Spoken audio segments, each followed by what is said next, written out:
Tuhan bukalah hati kami, lembutkanlah hati kami supaya sekali lagi kami boleh diperiksa, dikoreksi, diperbaiki lagi. Supaya kami boleh menghidupi hidup kami dengan lebih baik lagi. Tuhan bukalah telinga kami, karena kami seringkali mendengar begitu bisingnya dunia di sekitar kami. Bukalah mata kami Tuhan, karena kami seringkali tidak mampu memahami, karena terlalu banyak hal yang kami lihat. Seringkali penderitaan-penderitaan, kesusahan hidup juga membuat kami tidak mampu untuk bisa memahami akan kehendak Tuhan dalam hidup kami. Tuhan, kami rindu hidup sepadan dengan panggilan Tuhan, sepadan dengan Injil Kristus yang sudah lebih dulu diletakkan dalam hati kami. Tuhan, tolong kami supaya ketika kami membaca firman-Mu, kami juga boleh dimampukan, dihangatkan hatinya untuk mau melakukan kebenaran firman-Mu hari lepas hari. Tuhan, tolong hamba-Mu di dalam segala keterbatasannya, supaya kebenaran firman Tuhan saja yang boleh dinyatakan. Di dalam nama Tuhan Yesus kami berdoa. Amin. Selamat siang Bapak Ibu Saudara-saudara, Shalom. Mari kita buka satu bagian firman, satu ayat saja yang akan kita renungkan. Kita membuka dari Kisah Para Rasul pasal 1 ayat 8. Pasal 1 ayat 8. Dikatakan begini, tetapi kamu akan menerima kuasa bila mana Roh Kudus turun ke atas kamu, dan kamu akan menjadi saksi-saksiku di Yerusalem, di seluruh Yudea dan Samaria, dan sampai ke ujung bumi. Saudara, salah satu temuan terdahsyat sepanjang sejarah manusia, yang paling dahsyat dari semuanya. Kira-kira apa, saudara? Ada yang tahu? Apa, Pak? Smartphone. Salah satu temuan yang sangat dahsyat. Lebih hebat dari mesin uap, lebih hebat dari mesin cetak, lebih hebat dari pesawat terbang. Smartphone. Kalau saudara-saudara tahu betapa dahsyatnya benda kecil di tangan Anda itu, ya, maka saudara perbandingannya begini. Beberapa puluh tahun yang lalu NASA pertama kali membuat hard drive, ya, itu besarnya seperti itu, hard drive. Tetapi sekarang itu diletakkan di dalam smartphone Anda, bahkan smartphone yang paling murah sekalipun itu ratusan kali lebih kuat daripada hard drive itu. Lebih hebat daripada itu. Jadi betapa hebatnya ketika saudara punya smartphone di tangan Anda, maka sesungguhnya Anda punya power yang luar biasa. Smartphone ini telah mengubah banyak hidup kita. Benda ini melakukan banyak hal buat kita. Kalau kita melihat mobil itu bisa melakukan banyak hal buat kita. Bisa ngangkut barang, bisa membawa kita pergi kemana-mana. Tetapi smartphone itu bisa melakukan ratusan kali lipat lebih hebat daripada mobil, saudara. Luar biasa apa yang ada di tangan Anda. Tapi ketahuilah bahwa keterikatan kita kepada smartphone ini juga luar biasa, saudara. Penelitian mengatakan bahwa setiap 12 menit kita penasaran ngelihat notifikasi di handphone kita. Itu kata data. Kita melihat handphone kita tuh setiap 12 menit. Jadi banyak orang kalau ikut kebaktian 1,5 jam itu lumayan gelisah karena nggak bisa lihat handphone. Ya, begitu kita selesai langsung pertama kali kita lakukan langsung lihat ada masuk nggak WA, kita bilang begitu. Bahkan data lain mengatakan yang lebih dahsyat katanya 6 menit, saudara. Setiap 6 menit kita mikir ada masuk nggak ya, ada pesan masuk apa enggak. Saudara, data lain mengatakan bahwa kita banyak menghabiskan waktu kita di depan handphone itu, di depan screen itu sekitar 3-4 jam. Kalau anak muda katanya bisa 5-6 jam, saudara. Bayangkan lama sekali. Dengan benda itu memang kita bisa menjelajahi dunia digital dengan begitu hebat. Di dunia digital itu kita punya nama. Saya nggak tahu Bapak Ibu saudara-saudara bikin namanya apa. Ya, kita punya nama di sana, kita ketemu dengan orang dari berbagai belahan dunia. Atau mungkin Bapak Ibu punya grup chat, itu pun juga sebenarnya masih merupakan sosial media tapi dalam skop yang sangat pribadi, sangat kecil sekali. Saudara punya grup, lihat saja di WhatsApp saudara ada berapa grup di sana. Saudara berhubungan dengan orang-orang di situ. Saudara mungkin punya media sosial. Saudara menggunakan platform yang lebih luas. Di mana saudara bertemu dengan orang-orang yang dari penjuru dunia, saudara tidak tahu dia siapa, tapi Anda bisa ketemu, Anda bisa berinteraksi. Atau Anda mungkin bukan tipe orang yang bisa berinteraksi, Anda hanya senang nonton. Nonton orang nari di TikTok, nonton orang jalan-jalan di belahan mana di dunia gitu. Nonton rahasia-rahasia orang gitu. Nonton peristiwa-peristiwa orang yang terjadi pada orang lain dan kemudian kita merasa bersyukur bahwa kita lebih beruntung daripada dia. Kita ada di sana saudara, kita ada di dunia itu. Tapi pertanyaannya adalah gini, waktu kita ada di dunia digital itu, dunia yang dekat sama kita itu, apakah kita masih menjadi orang Kristen di sana? Atau yang lebih mendasar lagi, apakah kita masih menjadi orang Kristen yang seperti kita bahas minggu lalu, bahwa kita adalah garam dan terang? Kita masih begitu nggak waktu kita ada di dunia digital? Saudara perhatikan ayat ini dengan baik. Tetapi kamu akan menerima kuasa bila Roh Kudus turun atas kamu, dan kamu akan menjadi saksi-saksiku di Yerusalem, di seluruh Yudea dan Samaria, dan sampai ke ujung bumi. Saudara, ini adalah ayat kunci dari seluruh kitab kisah para rasul. Karena seluruh bagian di kitab ini terhubung dengan satu ayat ini saudara. Karena kalau kita melihat pasal 1 sampai 7 itu berbicara tentang kesaksian di Yerusalem. Dimulai dari kelompok mereka sendiri. Yerusalem itu bisa berbicara tentang rumah kita, gereja kita. Pasal 1 sampai 7 itu bicara tentang kesaksian para murid di Yerusalem. Pasal 8 sampai 12 itu tentang kesaksian di Yudea. Lebih luas lagi, mereka bukan hanya di sekitar kota Yerusalem, tapi keluar dari Yerusalem, bahkan Samaria. Samaria, tempat di mana orang-orang itu bukan teman baik buat orang-orang Yahudi. Dan pasal 13 sampai 28 dari kitab Kisah Para Rasul ini tentang kesaksian sampai ke ujung bumi. Lebih jauh lagi daripada Samaria, tempat musuh-musuh, tempat orang-orang yang membenci orang Israel. Ujung bumi. Saudara, saya ingin mengajak Anda untuk berpikir tentang ujung bumi. Ini menarik. Karena Lukas ini senang sekali membuat sebuah detail yang menggambarkan sebuah letak geografis. Dalam Injil Lukas, ya, penulisnya sama, Injil Lukas sama Kisah Para Rasul, penulisnya sama. Lukas menggambarkan di Injil bagaimana Yesus itu juga memulai pelayanannya dari sebuah daerah kecil, daerah Galilea, jauh di utara di sekitar Kapernaum. Kemudian bergerak ke daerah-daerah lain, lalu menjelang kematiannya menuju Yerusalem, di mana dia kemudian mati disalib di sana. Jadi Lukas ini senang menggambarkan progresif suatu pergerakan gitu, suatu pergerakan yang bersifat geografis. Nah, Lukas juga menggambarkan di sini pergerakan yang bersifat geografis. Bagaimana murid-murid yang dipenuhi oleh kuasa Roh Kudus ini bergerak memulai perjalanan mereka dari sesuatu yang lebih sempit di Yerusalem, kemudian menyebar ke Yudea, kemudian ke Samaria, dan sampai ke ujung bumi. Lukas menekankan di sini bahwa Roh Kudus memberikan kekuatan. Dan di dalam kekuatan itu maka murid-murid dapat menjadi saksi yang hebat. Saksi yang begitu efektif. Dengan berani mereka pergi ke kota-kota yang jauh. Bahkan sampai ke ujung bumi.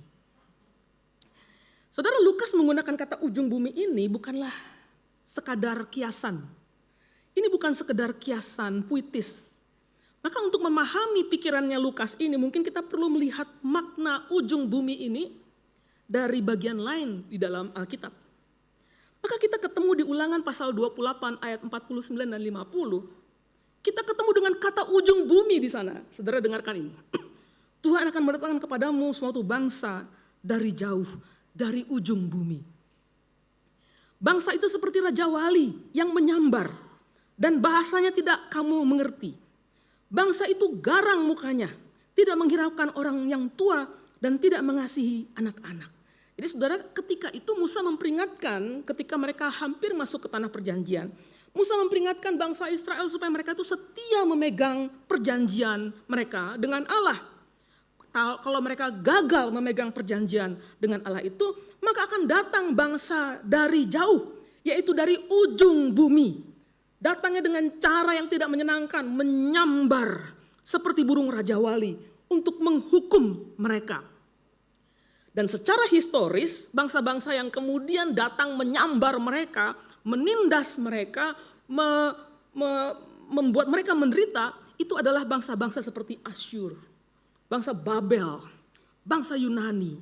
Dan mereka inilah yang disebut dengan bangsa-bangsa dari ujung bumi. Di perjanjian baru, bangsa Israel ini juga mengalami penderitaan, tapi bukan dari ketiga bangsa tadi, saudara. Bukan dari bangsa-bangsa tadi, tapi dari satu kekaisaran yang bernama Kekaisaran Roma. Ya. Nah, melalui Kekaisaran Roma ini mereka juga mengalami penderitaan. Mereka mengalami tekanan, mereka ditindas dan hidup dalam beban yang sangat berat. Tapi Roma inilah yang juga dipandang sebagai ujung bumi. Ya, orang yang menindas, orang yang menekan mereka, inilah yang dipandang sebagai ujung bumi. Nah, saudara, sekarang kepada murid-murid ini, Yesus memerintahkan mereka untuk menjadi saksi, untuk menyampaikan kabar baik tentang anugerah dari Allah yang diberikan di dalam Yesus Kristus. Jadi walaupun murid-murid ini mengalami penderitaan dari Kekaisaran Roma, mengalami tekanan yang luar biasa, tapi kepada orang yang menganiaya mereka inilah, kesanalah Tuhan meminta mereka untuk pergi menjadi saksi, menyatakan berkat dan menjadi berkat bagi mereka. Dan tapi saudara-saudara, Lukas juga menekankan di sini bahwa ujung bumi itu tidak berhenti hanya di Roma. Ujung bumi itu tidak berhenti di Roma. Ujung bumi di sini berarti juga menjangkau sesuatu yang jauh, suatu tempat yang belum terjangkau oleh Injil. Makanya murid-murid disuruh pergi supaya mereka bisa memberitakan. Itulah ujung bumi, tempat-tempat yang jauh. Nah, kalau kita ingat di Lukas, Lukas juga pernah mencatat tentang Ratu Sheba yang akan datang. Ratu Sheba yang akan datang itu dikatakan dari ujung bumi. Saudara ingat kisah Ratu Sheba itu yang sangat mempesona Raja Daud. Digambarkan Ratu Sheba itu dari mana? Afrika. Nah, itulah ujung bumi, tempat yang jauh, yang mungkin tidak terjangkau sebelumnya. Jadi setiap tempat, setiap komunitas, setiap pelosok bumi manapun yang belum terjangkau, yang belum mendengarkan Injil, kesanalah Tuhan meminta kita, menugaskan kita untuk menjadi saksi supaya orang-orang itu boleh mengenal Kristus, boleh mendengarkan Injil. Kita datang kepada mereka sebagai saksi. Saudara, apakah yang dilakukan oleh saksi ini? Ini bukan deskripsi yang rumit. Saksi itu adalah orang yang hanya menjadi dirinya sendiri. Kalau dia berdiri di dalam pengadilan dan dia menjadi saksi, sederhana, dia hanya mengatakan apa yang dia lihat, apa yang dia alami, seperti itu. Dan itulah saksi yang efektif, mengatakan apa yang dilihat, tidak lebih tidak kurang, menyatakan apa yang dialami. Itulah yang terjadi pada Petrus ketika Petrus berhadapan dengan orang Sanhedrin. Dia menyatakan apa yang dia lihat, apa yang dia alami tentang Kristus. Itulah yang juga dikatakan oleh Stefanus. Dia membawa dirinya, nggak lebih nggak kurang. Dia mengatakan apa yang dia lihat, apa yang dia yakini, apa yang dia alami di depan mahkamah agama. Begitu juga Paulus. Dia berbicara di depan Raja Agripa. Dia mengatakan apa adanya. Dia nggak mengarang cerita. Dia nggak bikin konten kreatif. Dia hanya mengatakan apa yang dia lihat. Bagaimana dia bertemu dengan Kristus. Bagaimana dia menerima anugerah Allah itu. Dan itu dia sampaikan apa adanya. Jadi saudara-saudara, saksi itu adalah orang yang membawa dirinya. Orang yang menyatakan siapa Kristus. Dan itu semua bisa diwujudkan bukan hanya verbal. Tapi dalam seluruh cerita hidup, dalam seluruh kisah hidup, cara berbicara, cara memutuskan, cara menjalankan kehidupan rumah tangga, cara menjalankan kehidupan pekerjaan, semua yang dialami bersama-sama dengan Tuhan, itulah kontennya. Dia menyampaikan dengan sungguh-sungguh bahwa Tuhan ada di dalam hidup dia. Dan yang dia saksikan adalah siapa Tuhan di dalam hidupnya. Nah saudara-saudara, di abad 21 ini, salah satu ujung bumi yang terbesar, salah satu ujung bumi, saya nggak mengatakan ini equal dan satu-satunya, tapi salah satu ujung bumi yang besar dan belum terjangkau sepenuhnya secara rohani, itu adalah bukan hanya bumi secara fisik, bukan hanya Afrika, bukan hanya belahan dunia lain, tetapi dunia digital. Dunia digital. Kita tidak bisa memungkiri saudara bahwa dunia digital ini adalah dunia tempat kita menghabiskan banyak waktu kita di sana. Dunia ini begitu dekat dengan keseharian kita. Dan dunia ini adalah sama gelapnya dengan dunia yang kita lihat sehari-hari. Sama gelapnya, sama jahatnya dengan dunia yang nyata di depan kita. Bahkan dunia digital ini saudara-saudara kalau kita mau jujur adalah dunia yang penuh dengan ranjau. Penuh dengan jerat yang seringkali membuat kita jatuh dalam dosa. Mengikat kita. Apa kegelapan dunia digital itu? Saya pasti banyak saudara, tapi saya list down-nya hanya 3 kira-kira. Saudara, begitu kuatnya jerat dunia digital atau jerat media sosial. Sampai-sampai kita bisa menggerakkan jempol kita ini tanpa berpikir saudara. Andaikan teori Darwin itu betul, mungkin lama-lama yang paling besar dalam tubuh kita itu adalah jempol kita. Karena ini seringkali kita pakai untuk scrolling. Kita menatap screen, kita terus melakukan begini tanpa kita berpikir lagi. Kita pasif, kita terima semuanya itu, kita hanya menatap dan menyerap semuanya. Itulah yang disebut dengan zombie scrolling. It's like zombie. Nggak ada rasa, nggak ada pemaknaan, nggak ada pengelolaan, hanya melihat, tapi kita terus scrolling. Ada waktu kosong, buka, scrolling. Bahkan ketika kita mau tidur, kita udah ngantuk, entah kenapa, langsung scrolling. Bahkan kita bangun tidur, kita belum baca firman Tuhan, sudah scrolling lagi. Mungkin kita perlu bikin gerakan ya, scripture before scrolling gitu ya. Scripture before scrolling. Baca firman dulu, baru kita scrolling. Tapi yang kita lakukan, pada waktu kita butuh tidur sekalipun, jempol kita sudah berjalan. Scrolling kita scrolling tanpa perasaan lagi. Kita terikat, kita menjadi budak di dalam dunia digital itu. Yang kedua saudara, media sosial ini membuat kita kecanduan. Media sosial ini membuat kita kecanduan. Setiap kali Anda mendapatkan respon, entah dari WhatsApp group, ya, saudara mungkin suka sakit hati nggak kalau ngomong di WhatsApp group semua orang diem. Biasanya sakit hati ya, terus sakit hati leave. Biasanya kita senang kalau orang ngomong. Kalau Anda punya media sosial, saudara posting sesuatu dan orang kasih like, saudara senang. Senang kalau ada orang ngasih likes. Waktu kita melihat notifikasi, kenapa kita setiap 12 menit kepengen melihat notifikasi? Karena ketika kita melihat notifikasi, otak kita melepaskan hormon dopamin. Sehingga kita merasa senang. Akhirnya kita menjadi haus persetujuan orang. Kita haus mendapatkan persetujuan dari orang, bahkan orang itu gak kenal kita, tapi kita cari-cari persetujuan dari dia. Validasi dari dia. Bahkan untuk mendapatkan semuanya itu kita mengorbankan hubungan-hubungan kita dengan orang-orang yang real di kiri kanan kita. Makanya anak-anak sekarang itu, anak muda mungkin lebih sering, lebih banyak melihat screen daripada melihat wajah orang tuanya.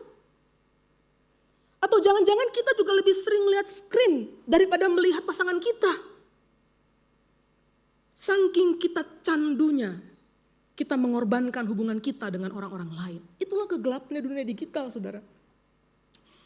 Yang ketiga, di dunia digital ini saudara, kita sesungguhnya memupuk kepalsuan. Kita mengedit hidup kita supaya terlihat sempurna kan. Wajah kita juga sempurna, kita pakai filter. Yang kita taruh di dalam postingan itu juga hal-hal yang bagus, hal-hal yang indah. Seakan-akan kita ini selalu bahagia. Padahal kita seringkali terjebak dalam kepalsuan dan kebohongan kehidupan online. Kita berpikir saudara kita bisa memiliki hidup yang private di dalam media sosial.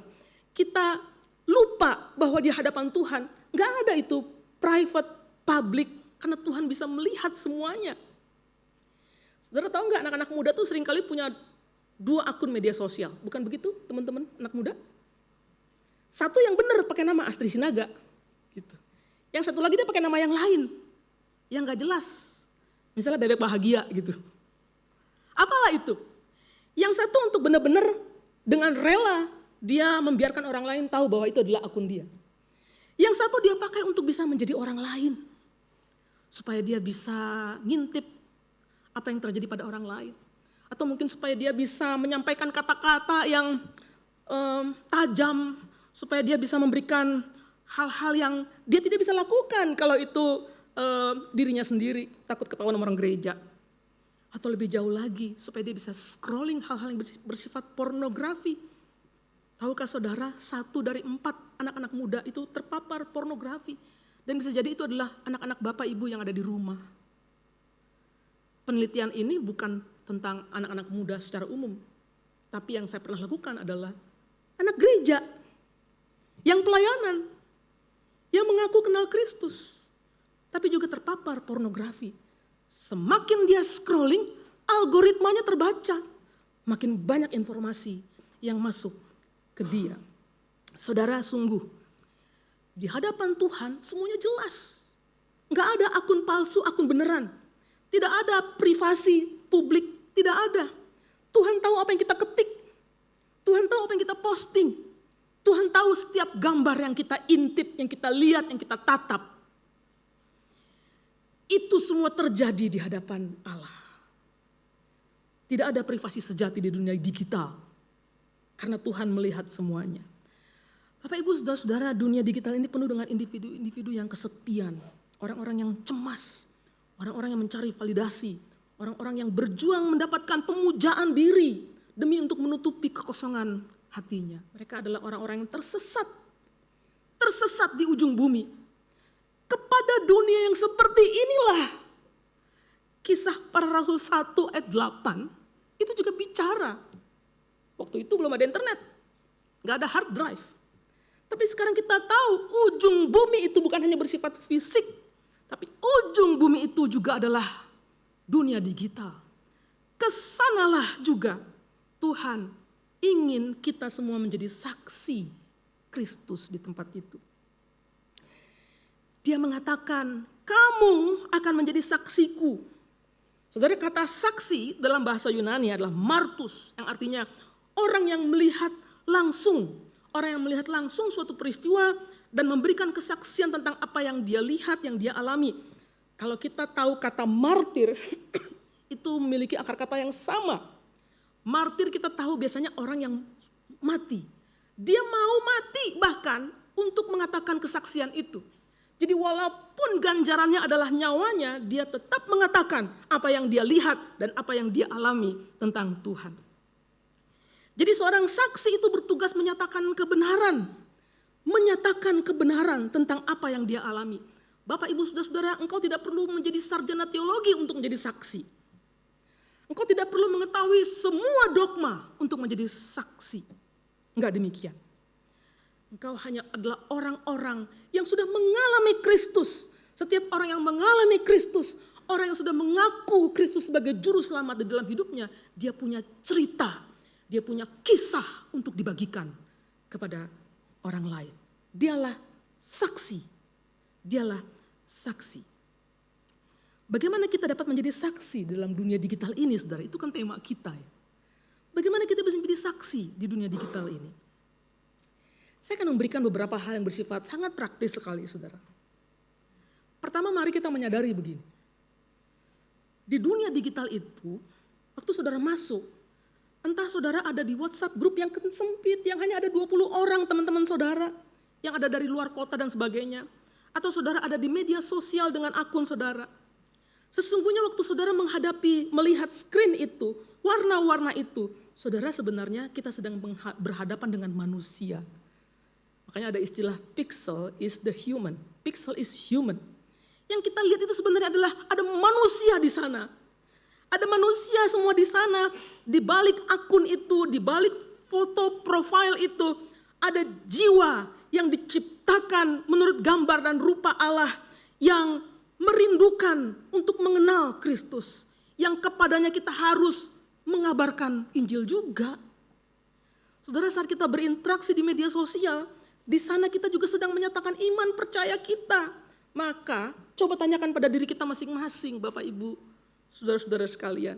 Jika seseorang memeriksa IG saudara atau Facebook Anda, atau apapun itu, waktu orang periksa itu dan melihat unggahan Anda, postingan-postingan Anda, melihat respon-respon Anda, kira-kira Anda masih kayak orang Kristen apa enggak?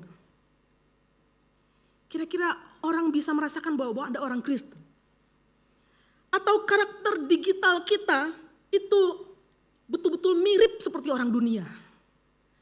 Atau karakter digital kita itu mencerminkan Tuhan di dalam hidup kita?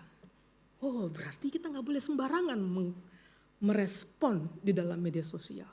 Jangan pernah berpikir orang gak tahu aku bisa menjadi apa saja.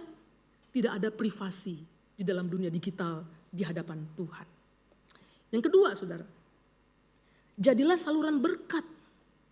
Bukan hanya sekedar konsumen yang memenuhi kesenangan diri saja. Coba pertimbangkan lagi, saudara, bahasa-bahasa kita di media sosial. Kita banyak menemukan komunikasi yang kasar di media sosial, bukan? Orang saling mengumpat, saling memaki, saling menghina, berprasangka buruk, melemparkan kebencian dan sebagainya. Mari kita bertanya begini, apakah kehadiran saya di dalam dunia digital, entah itu saudara ngomong atau hanya menonton, apakah kehadiran saya secara online itu adalah cermin dari dunia? Kalau cermin dari dunia itu adalah kita sama orang dunia, kita sama seperti mereka juga yang merespon dengan kasar, atau hanya menonton, menghabiskan waktu berjam-jam seperti zombie yang tidak ada pemaknaan, tidak ada pengelolaan, tidak ada artinya, kita habiskan waktu di sana. Itu cermin dunia. Apakah kita ini adalah cerminan dari dunia? Atau kita ini adalah cermin bagi dunia?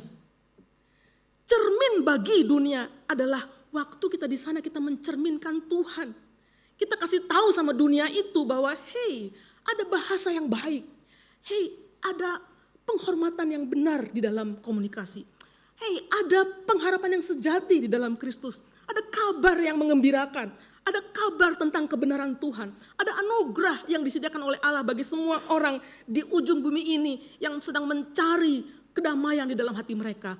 Aku menyampaikannya. Itulah cermin bagi dunia. Jangan hanya menjadi cerminan dunia. Kalau kita ada di dunia digital. Bapak Ibu Saudara-saudara, pastikan hidup kita itu atau kehidupan digital kita itu seberapa besar persenannya dalam hidup kita. Pastikan kehidupan digital kita itu layak sepadan di hadapan Injil. Sepadan di hadapan Injil. Yang ketiga, saudara, jadilah saksi. Kalau saudara ada di dunia digital, jangan lupa Anda tuh saksi. Bayangkan, ini sebenarnya suatu privilege yang luar biasa. Kenapa saya bilang begitu? 2000 tahun sejarah kekristenan. Jika seseorang ingin pergi ke satu tempat yang jauh ujung bumi itu, bahkan kalau dia mau pergi lebih luas lagi daripada Yerusalem, dia harus melewati perjalanan yang jauh. Kalau dia sampai ke Samaria, dia akan berhadapan dengan orang-orang yang membenci dia. Kalau dia mau pergi ke ujung bumi, dia harus menggunakan kapal laut berbulan-bulan, bahkan belum tentu dia sampai. Bisa jadi sudah celaka di tengah jalan. Begitu susahnya pergi ke ujung dunia jika seseorang ingin menginjili dunia. Tapi kita hidup punya privilege, kita ada di dalam satu keunggulan yang tidak dimiliki oleh generasi sebelumnya, saudara. Karena di dalam genggaman saudara itu, saudara bisa pergi ke ujung dunia. Saudara tidak perlu pergi kemana-mana. Tetapi di dalam genggaman saudara, di dalam smartphone saudara, yang saudara pakai dari kamar saudara, dari tempat Anda yang paling rumah saudara, saudara bisa menekan sebuah tombol dan kemudian membagikan kebenaran firman Tuhan kepada orang-orang. Membagikan kabar baik kepada orang-orang. Menjangkau orang-orang yang sedang kesepian. Menjangkau orang-orang yang sedang mencari damai. Menjangkau orang-orang yang sedang mencari Tuhan di dalam hidup mereka. Orang-orang yang terjebak di dalam dunia digital. Ujung bumi itu. Kepada dunia yang seperti itulah Anda dan saya seharusnya mengabarkan Injil. Bukankah ini adalah suatu hak istimewa, bukan? Suatu privilege, Suatu berkat sekaligus tanggung jawab yang besar sekali. Tanggung jawab yang besar sekali. Tanyakan kepada diri kita, 3-4 jam kita scrolling dunia digital. Seberapa banyak kebenaran yang kita bagikan bagi orang-orang. Saudara, kalau Bapak Ibu tidak membanjiri dunia digital itu dengan kebenaran firman, dengan pengharapan yang sejati dari Kristus, maka dunia digital itulah yang akan membanjiri hidup saudara. Maka dunia yang gelap itulah yang akan memenuhi dunia digital. Dan semakin orang tenggelam dalam dunia digital, semakin dia menjauh dari Tuhan. Orang Kristen gak mungkin mengingkari bahwa dia ada di dalam dunia digital. Sehingga kita harus mengubah cara kita berlaku, bersikap di dalam dunia digital ini. Saudara, perhatikanlah bahwa dalam Kisah Para Rasul pasal 1 ayat 8 ini, sebelum Yesus menyuruh mereka pergi, Ia memberikan satu syarat mutlak, saudara. Ya, kita harus punya kuasa Roh Kudus. Kamu akan menerima kuasa Roh Kudus, katanya. Ya, kalau Roh Kudus turun ke atas kamu, kamu akan menerima kuasa. Kita tidak bisa melakukan ini dengan kekuatan kita sendiri. Kita membutuhkan kuasa dari Tuhan. Kuasa yang mengubah kebiasaan-kebiasaan kita di dalam dunia digital kita. Kebiasaan menahan lidah kita, menahan tangan kita untuk tidak mengatakan berkomentar yang tidak membangun, berkomentar yang kasar. Memberikan kuasa yang menolong kita memiliki keberanian untuk membagikan Injil, menyampaikan berita sukacita. Membutuhkan kuasa, saudara, membutuhkan kuasa, membutuhkan keberanian. Roh Kudus tidak diberikan supaya kita ini hanya sekedar supaya kita bisa menikmati keselamatan. Roh Kudus diberikan kepada kita bukan hanya sekedar supaya kita bisa menikmati ibadah-ibadah kita di sini, bukan hanya itu. Tapi Roh Kudus diberikan kepada kita supaya engkau dan saya mampu menjadi saksi. Bukan hanya di Yerusalem, tempatmu yang paling nyaman, keluargamu, gerejamu, tetapi juga tempat yang lebih jauh lagi, lebih luas lagi, di mana orang-orang tidak menyukai kita, orang-orang yang berbeda dengan kita, bahkan kepada ujung bumi. Kesitulah kita harusnya mengabarkan berita sukacita itu. Di sanalah kita harusnya melakukan proklamasi, menjadi saksinya. Bapak Ibu saudara-saudara yang dikasihi Tuhan, bawalah terang Kristus itu di dalam dunia digital kita. Entah di grup-grup WhatsApp-mu, entah di media sosial di mana engkau berada di sana. Atau dengan rekan-rekanmu yang ada di dalam satu line, dalam satu grup online. Sampaikan itu. Itulah ujung bumi, tempat di mana kita harusnya menyampaikan kabar tentang Kristus. Kisah hidup kita tentang Tuhan di dalam hidup kita. Dunia digital ini penuh dengan kegelapan. Bukan berarti kita hanya sekadar menutup semua aplikasi dalam handphone kita dan kita tidak mau berada di sana. Bukan seperti itu. Dunia digital ini penuh dengan kegelapan. Tapi sedikit terang saja sudah cukup untuk mengusir kegelapan itu. Maka Bapak Ibu, dalam keterlibatanmu dengan digital, engkau juga menjadi terang di tempat yang gelap itu. Mari kita berdoa.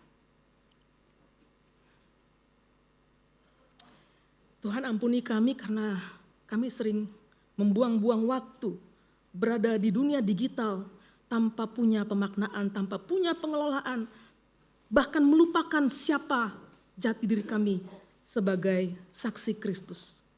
Kami adalah saksi Kristus yang berjalan di tengah-tengah dunia ini, di tempat kami bekerja, di tempat kami berkarya, tapi juga di tempat kami berinteraksi di tengah-tengah dunia digital. Tolong kami Tuhan, supaya jam-jam yang kami lalui di dalam dunia digital ini bukanlah jam-jam yang menjerat kami semakin menjauh dari Tuhan, tetapi waktu-waktu di mana kami juga sebagai saksi Kristus memproklamasikan tentang siapa Engkau di dalam hidup kami. Ubahlah hati kami ya Tuhan, supaya kami bertanggung jawab dengan apapun yang kami lakukan, baik di dalam dunia yang real dengan dunia nyata, maupun di dalam dunia digital kami. Supaya kami mampu membawa terang Injil sampai ke ujung bumi. Terima kasih Bapa untuk kesempatan boleh menjadi saksi anugerah Tuhan yang Kau berikan kepada kami. Kami berdoa dalam nama Tuhan Yesus. Amin.